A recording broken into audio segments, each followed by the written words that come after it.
Voilà, gloire à Dieu. Alors, est-ce que nous sommes tous en bonne santé spirituelle? Un petit changement, hein? Est-ce que nous sommes des adorateurs? Est-ce que nous aimons chanter? Je crois que oui. Mais pas seulement ici, à la maison, que nous avons cet esprit d'adoration, que nous rendons grâce au Seigneur pour tous ses bienfaits. Est-ce que nous avons aussi un bon esprit de prière? La prière, c'est bien. Nous prions pour nos besoins, nous prions pour notre vie personnelle, c'est important aussi, hein? Pour savoir si nous marchons vraiment dans les voies du Seigneur. Pour connaître la volonté de Dieu, c'est important aussi, de bien marcher dans les voies du Seigneur. Et il y a aussi un domaine où nous devrions être en bonne santé, et j'espère qu'on va faire des progrès là-dedans, c'est sur la prière d'intercession. C'est un peu différent l'intercession, on verra ça. C'est un peu le sujet du message. Comme Jésus, soyons de bons intercesseurs. Alors l'intercession, c'est assez particulier. Ça concerne surtout prier pour les autres. Pas tellement pour nous, on a un temps pour tout, mais prier pour les autres. Alors, on va voir ce que la Bible nous parle de l'intercession. Ce sont des choses très pratiques. Et je ne sais pas, vous êtes comme moi, mais on progresse parfois plus par des choses pratiques que prendre des grandes connaissances théologiques. Je sais pas, pourtant, il faut connaître bien la doctrine de la parole de Dieu, c'est important. Seulement, le problème pour nous, c'est de la vivre au quotidien. Alors, c'est pour ça que dans la parole de Dieu, il y a beaucoup d'enseignements pratiques. Alors, il y a déjà ce verset dans Romains chapitre 8, versets 26 et 27, qui nous parle du Saint-Esprit qui intercède pour nous. C'est formidable. Nous avons des faiblesses, mais le Saint-Esprit nous aide. Alors, voilà ce que dit le texte dans l'Épître aux Romains, au chapitre 8 et au verset 26. De même aussi, l'Esprit nous aide dans nos faiblesses, car nous ne savons pas ce qu'il convient de demander dans nos prières. Mais l'Esprit lui-même intercède par des soupirs inexprimables, et celui qui sonde les cœurs connaît la pensée de l'Esprit, parce que c'est selon Dieu qu'il intercède en faveur des saints. Alléluia. Et on peut penser là à cette prière, voilà, de cette femme là qui était au temple et qui désirait avoir un enfant. Et là, elle priait et elle poussait des soupirs. C'est le Saint-Esprit qui lui donnait ces soupirs, et c'est l'Esprit qui intercédait et qui aidait cette femme à intercéder.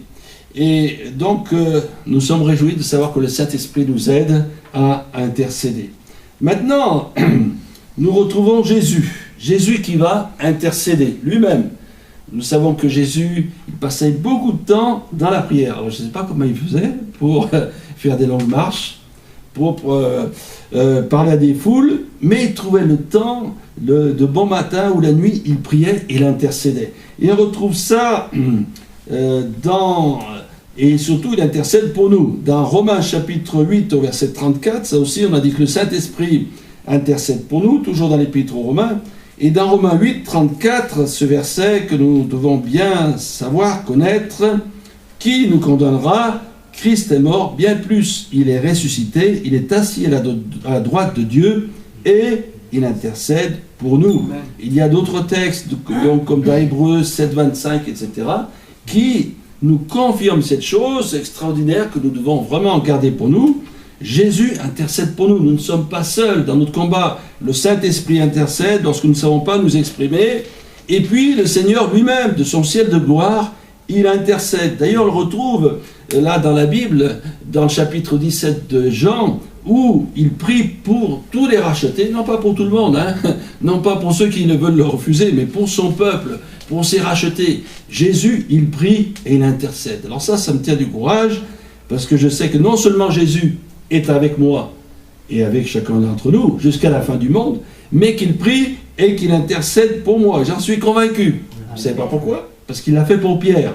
Alors dans Luc, chapitre 22 et au verset 31, on va voir ce que Jésus dit à Pierre avant qu'il le renie. C'est formidable. Le Seigneur, il a l'esprit prophétique. Il savait, il lui a dit d'ailleurs à Pierre qu'il va le renier. Et dans Luc 22, 31, le Seigneur dit, Simon, Simon, Satan vous a réclamé pour vous cribler comme le froment, mais j'ai prié pour toi, afin que ta foi ne défaille point, et toi, quand tu seras revenu, affermis tes frères. Voilà, Jésus lui annonçait qu'il allait le renier, ce qu'il va dire, mais non, je ne veux pas te renier. Mais si, il l'a renié, mais déjà le Seigneur avait déjà prié pour que sa foi ne défaille pas, point.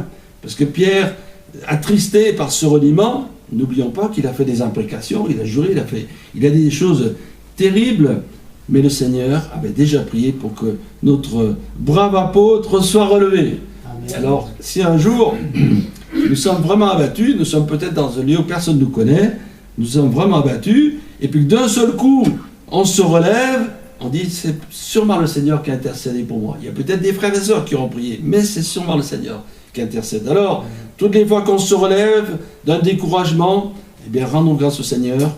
Le Seigneur, il veille sur chacun d'entre nous. Alors, je ne sais pas comment il fait, vu le nombre qu'on est, mais c'est le Seigneur. Hein.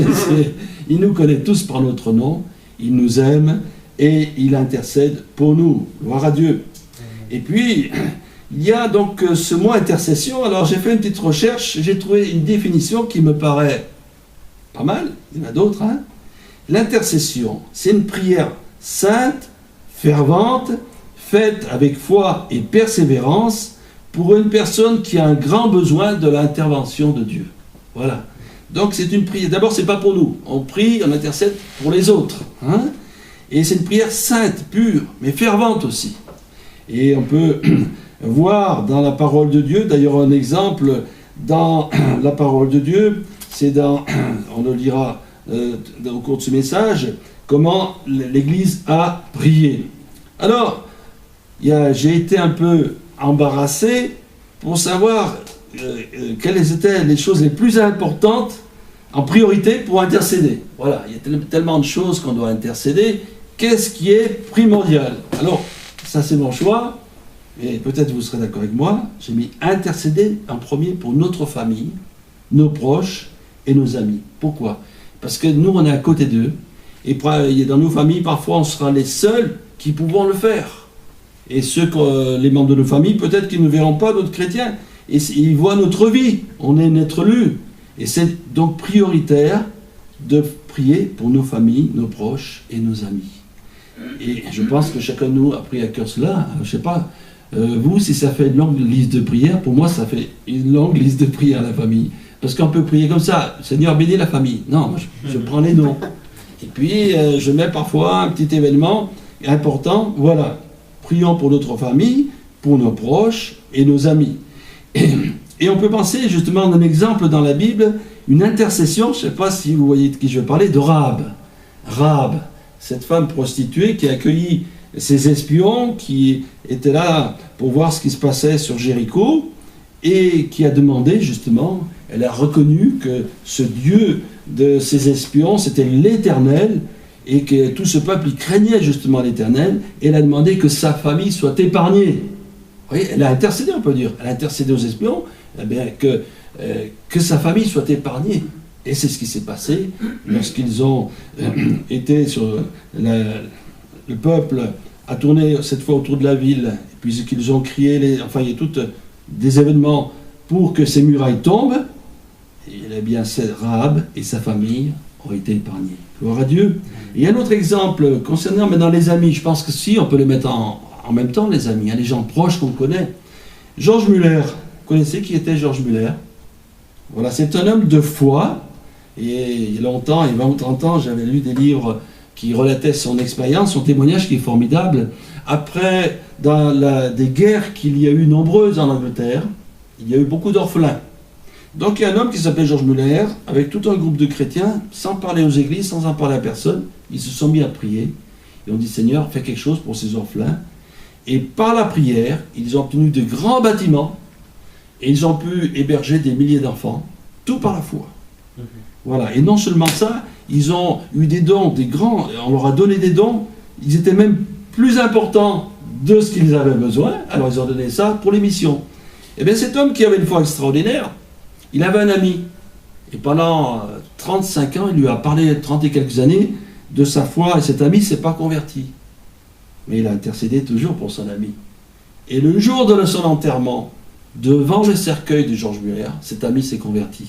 Gloire à Dieu. Vous voyez comment Dieu exauce la prière au temps convenable, dans la mesure où notre prière est vraiment en accord avec la volonté de Dieu. Donc intercédons pour nos familles, prière pour les malades, j'ai mis ça en deuxième, c'est important aussi, les malades. Alors, vous connaissez ce texte, mais je veux simplement ce verset dans Jacques chapitre 5, verset 14. Bien sûr, il est question de l'onction d'huile, mais on peut parler de tous les malades. Voilà. Quelqu'un parmi vous est-il malade, qu'il appelle les anciens d'église et que les anciens prient pour lui en loignant d'huile au nom du Seigneur, et la prière de la foi sauvera le malade, et le Seigneur le relèvera, et s'il a commis quelque péché, il lui sera pardonné. Bon, ça c'est l'onction d'huile, et là il faut renoter ceci, lorsqu'il y avait l'onction d'huile, ici l'église primitive, c'est quelqu'un qui ne pouvait pas se déplacer, et qui appelait les anciens chez lui. Donc c'était quelqu'un qui était très malade. Alors un jour peut-être on verra plus en détail cette prière, mais déjà la prière pour les malades, la prière pour les gens aussi qui ne sont pas chrétiens et qui sont malades. On leur dit Jésus guérit, et nous sommes persuadés qu'à travers cette guérison que le Seigneur opère parmi les malades, plusieurs se tournent vers le Seigneur, plusieurs sont guéris et puis disent merci, et puis ils s'en vont. Mais plusieurs sont guéris et ils se tournent vers les seigneurs. Et c'est vrai qu'à travers la maladie, il y a la souffrance, il y a parfois le découragement, et même, je connaissais un pasteur qui dit, mais j'étais malade, je ne pouvais pas prier. Moi-même, je ne pouvais pas prier. Heureusement que l'Église a prié pour moi.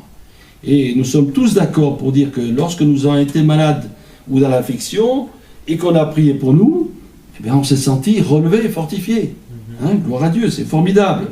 Prière pour les malades. Ensuite, en troisième position, j'ai mis prier pour les conducteurs spirituels, et que ce soit les pasteurs, ou ceux qui ont un ministère, ou ceux qui, on peut dire, sont à la tête de l'Église. Voilà, les anciens aussi sont à la tête de l'Église, parce qu'il y a un grand combat qui se mène.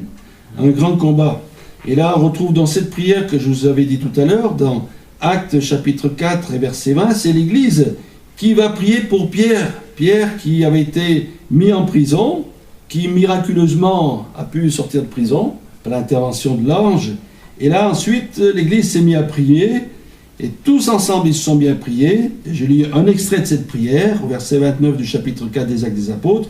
« Et maintenant, Seigneur, vois leurs menaces, et donne à tes serviteurs d'annoncer la parole avec une pleine assurance, en étendant ta main pour qu'il se fasse des guérisons, des miracles et des prodiges par le nom de ton saint serviteur Jésus. » Et quand ils eurent prié, le lieu où ils étaient assemblés trembla, et ils furent tous remplis du Saint-Esprit, et ils annonçaient la parole de Dieu avec assurance. Voilà, une prière agréable à Dieu, c'est mentionné dans la Bible. D'abord, ils ont prié pour Pierre et les apôtres qui annonçaient la parole de Dieu, et il y a eu là, j'appelle ça une approbation de Dieu, et l'action du Saint-Esprit. Toujours dans ce chapitre, parce que c'est important, alors quelqu'un pourra me dire, oui, mais par rapport à certaines de ces serviteurs, de ces ministères, ça s'accroche pas beaucoup avec eux. Oui, mais que ça accroche ou pas, qu'on ait des affinités ou pas, eux, ceux qui sont à la tête, ils ont un combat à mener. C'est ça qu'il faut voir. Ils ont un combat difficile. Ils ont un combat très difficile. Et dans Hébreux chapitre 13, lorsqu'il est dit « Obéissez à vos conducteurs spirituels », verset 18, il dit « Priez pour nous, car nous croyons avoir une bonne conscience, voulant en toute chose bien nous conduire. » Alors déjà, pour un serviteur de Dieu, c'est bien se conduire. Et parce qu'il est, on peut dire, à la tête de l'Église, et tous les yeux sont fixés sur lui. Après tout, un pasteur ou un ancien, c'est un être humain comme tout le monde, qui a ses faiblesses, il n'est pas parfait, mais il demande ici de prier afin que pour les serviteurs, ils aient une bonne conduite. Voilà. Donc il y a ce passage, il y en a d'autres. Dans Romains, par exemple, chapitre 15, verset 30, voilà l'apôtre qui demande la prière de l'Église. Pourtant c'était l'apôtre Paul, mais il dit « Je vous exhorte, frères, par notre Seigneur Jésus-Christ et par l'amour de Christ, à combattre avec moi en adressant à Dieu des prières en ma faveur, etc. » Bon, je ne lis pas la suite. Donc il demande qu'on prie pour lui. Voilà, parce qu'il y a un combat, il y a de l'opposition, etc., etc. Voilà, prions donc pour... Je vais élargir le cercle, tous ceux qui ont un ministère, tous ceux qui sont dans l'Église, vraiment sont à la tête du combat, prions pour eux. Ensuite, on va trouver un autre texte dans Jacques chapitre 5, verset 16. Jacques 5, 16. Là, ça concerne les chrétiens. Voilà, les chrétiens. Alors, il dit, confessez donc vos péchés les uns les autres et priez les uns pour les autres afin que vous soyez guéris. Priez les uns pour les autres. Et ça, c'est dans l'Église. Et dans l'Église, je ne connais peut-être pas tel chrétien, ou je connais simplement le nom, mais je sais qu'il a un problème. Je peux prier ici à l'Église et je peux prier chez moi. Voilà. Prions les uns pour les autres. C'est important. Et là aussi, c'est pareil. On n'a peut-être pas des affinités avec certains ou certaines, mais il faut passer au-dessus. Parce que c'est un frère ou une sœur en Christ pour qui Jésus a donné sa vie et qui a un problème. Ça peut être la maladie, il est au chômage, ou il cherche un logement, je ne sais pas. Un problème. Eh bien, on va prier et intercéder pour que Dieu donne la victoire. Amen. Et parfois, comme j'ai lu, c'est une prière fervente. Il faut y mettre ses tripes. Il faut y mettre son cœur. Hein, c'est que le Seigneur aime bien là. Il aime bien quand on peut faire la prière formaliste, mais il est bien qu'on y mette tout son cœur. Gloire à Dieu. Et pour terminer, donc, il y a ce texte dans Timothée, que vous connaissez bien, 1 Timothée, chapitre 2. Voilà. 1 Timothée, chapitre 2. J'exhorte donc, avant toute chose, à faire des prières, des supplications, des requêtes, des actions de grâce pour tous les hommes, pour les rois et pour tous ceux qui sont élevés en dignité, afin que nous menions une vie paisible et tranquille, et en toute piété et honnêteté. Cela est bon et agréable devant Dieu notre Sauveur, qui veut que tous les hommes soient sauvés et parviennent à la connaissance de la vérité. Là, il est question de tous les hommes. Alors, on va parler d'abord des autorités, des rois. On peut dire aujourd'hui du maire de la ville, du député, du ministre, du président. Alors, mais aussi, ça peut être pareil. On peut peut-être pas avoir des affinités avec ces personnes-là, mais il faut prier. Pourquoi ? Pour que, justement, nous puissions continuer à pouvoir nous réunir, que nous ayons cette liberté que nous avons encore aujourd'hui. Ensuite, pour les autorités, pour qu'ils nous donnent des possibilités nouvelles, pour avoir des stands bibliques, pour peut-être un jour on veut faire un grand rassemblement de jeunes, c'est-à-dire qu'on est à local, enfin pour tous les besoins de l'œuvre de Dieu, mais prions aussi pour leur salut.